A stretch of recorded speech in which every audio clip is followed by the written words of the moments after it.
വിശുദ്ധ മത്തായി എഴുതിയ സുവിശേഷം അധ്യായം 10 വാക്യങ്ങൾ 5 മുതൽ 15 വരെ അപ്പസ്തോലന്മാരെ അയക്കുന്നു.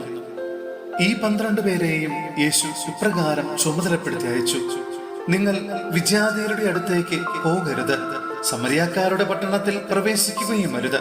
പ്രത്യുത ഇസ്രായേൽ വംശത്തിലെ നഷ്ടപ്പെട്ടു പോയ ആടുകളുടെ അടുത്തേക്ക് പോകുമ്പോൾ സ്വർഗരാജ്യം സമീപിച്ചിരിക്കുന്നു എന്ന് പ്രസംഗിക്കുവൻ. രോഗികളെ സുഖപ്പെടുത്തുകയും മരിച്ചവരെ ഉയർപ്പിക്കുകയും കുഷ്ഠരോഗികളെ ശുദ്ധരാക്കുകയും പിശാചുക്കളെ ബഹിഷ്കരിക്കുകയും ചെയ്യുവൻ. ദാനമായി നിങ്ങൾക്ക് കിട്ടി, ദാനമായി തന്നെ കൊടുക്കുവിൻ. നിങ്ങളുടെ അരപ്പട്ടയിൽ സ്വർണമോ വെള്ളിയോ ചെമ്പോ കരുതി വയ്ക്കരുത്.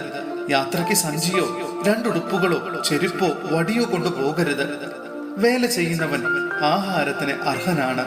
നിങ്ങൾ ഏതെങ്കിലും പട്ടണത്തിലോ ഗ്രാമത്തിലോ പ്രവേശിക്കുമ്പോൾ അവിടെ യോഗ്യതയുള്ളവൻ ആരെന്ന് അന്വേഷിക്കുകയും അവിടം വിടുന്നതുവരെ അവനോടുകൂടെ താമസിക്കുകയും ചെയ്യുവൻ.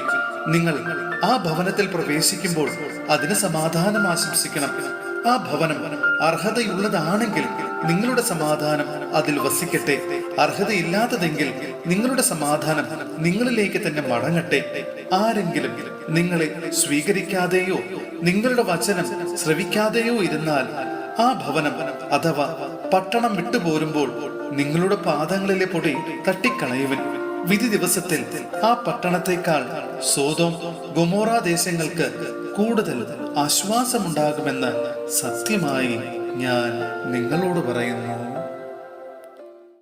സഹോദരരെ, വിശുദ്ധ യാക്കോബ് ശ്ലീഹ എഴുതിയ ലേഖനം അധ്യായം 5 വാക്യങ്ങൾ 13 മുതൽ 20 വരെ. രോഗിക്ക് വേണ്ടി പ്രാർത്ഥന. നിങ്ങളുടെ ഇടയിൽ ദുരിതമനുഭവിക്കുന്നവൻ പ്രാർത്ഥിക്കട്ടെ, ആഹ്ലാദിക്കുന്നവൻ സ്തുതിഗീതം ആലപിക്കട്ടെ. നിങ്ങളിൽ ആരെങ്കിലും രോഗിയാണെങ്കിൽ അവൻ സഭയിലെ ശ്രേഷ്ഠന്മാരെ വിളിക്കട്ടെ. അവർ കർത്താവിന്റെ നാമത്തിൽ അവനെ തൈലാഭിഷേകം ചെയ്ത് അവന് വേണ്ടി പ്രാർത്ഥിക്കട്ടെ. വിശ്വാസത്തോടെയുള്ള പ്രാർത്ഥന രോഗിയെ സുഖപ്പെടുത്തും. കർത്താവ് അവനെ എഴുന്നേൽപ്പിക്കും. അവൻ പാപങ്ങൾ ചെയ്തിട്ടുണ്ടെങ്കിൽ അവിടുന്ന് അവന് മാപ്പ് നൽകും. നിങ്ങൾ സൗഖ്യം പ്രാപിക്കാനായി പരസ്പരം പാപങ്ങൾ ഏറ്റുപറയുകയും പ്രാർത്ഥിക്കുകയും ചെയ്യുവൻ. നീതിമാന്റെ പ്രാർത്ഥന വളരെ ശക്തിയുള്ളതും ഫലദായകവുമാണ്. ഏലിയ നമ്മെപ്പോലുള്ള ഒരു മനുഷ്യനായിരുന്നു. മഴ പെയ്യാതിരിക്കാൻ അവൻ തീക്ഷ്ണതയോട് പ്രാർത്ഥിച്ചു. ഫലമോ 3 വർഷവും 6 മാസവും ഭൂമിയിൽ മഴ പെയ്തില്ല. വീണ്ടും അവൻ പ്രാർത്ഥിച്ചു. അപ്പോൾ ആകാശം മഴ നൽകുകയും ഭൂമി ഫലങ്ങൾ പുറപ്പെടുവിക്കുകയും ചെയ്തു.